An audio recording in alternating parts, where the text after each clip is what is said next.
I'm wearing these because it's Rainbow Laces Weekend, a special campaign highlighting inclusion for the LGBTQ+ community within the world of sport. And that message is particularly important at a tournament like the 100, where everyone is invited.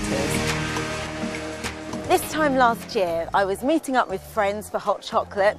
I was definitely attending live music events, and I was able to visit my family.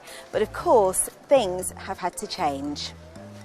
I want to know what you're up to this weekend and how does it differ from what you were doing this time last year? Last year I was kind of working away a hell of a lot. Do you remember this time last year what sort of thing you'd have been getting up to typically on a weekend? Probably going to the pub or out to a show. Today we're at the Oval, where the Oval Invincibles take on the Welsh Fire. Now I am standing in what used to be called One Oval Square. It's the new stand, it's now called the Galidari stand, and it's added an extra 2,700 seats. Let's take a look around. Now I've come round to the other side and you can see where the old meets the new. Now this was all built in the last 18 months, which is pretty impressive considering we've been in a lockdown. I think I should go and have a look at some of the very impressive suites inside. Welsh Fire bowler Nicole Harvey is relishing being part of the 100, but it's been a remarkable comeback to get here after a roller coaster 12 months of becoming a new mum and battling a life-threatening illness.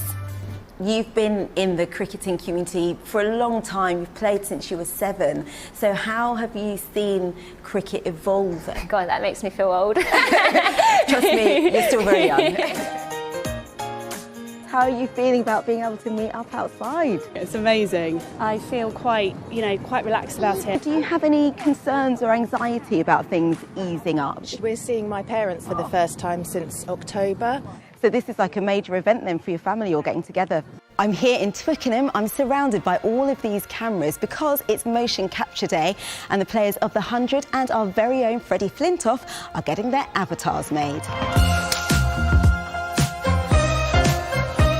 So when they sit in the seat and they're getting their picture taken, 19 pictures, do they have to keep their face still, or what do they actually have to do? We have a few different facial expressions they pull. Smiles, open mouth, mouth closed. You look a little bit like a superhero.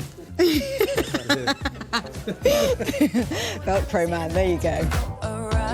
I'm here in the capital for the first game of the first edition of the new tournament, the 100. And with the 100 comes a whole host of firsts and new innovations, and I'm going to show you some of them.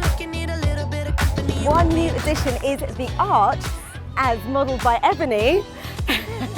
Shiny and new, they'll make a grand entrance and make their way to the crease. Well, there's just over a week to go until the final of the mini 100. So for the time being, you'll have to make do with the final of the 100 at Lord's.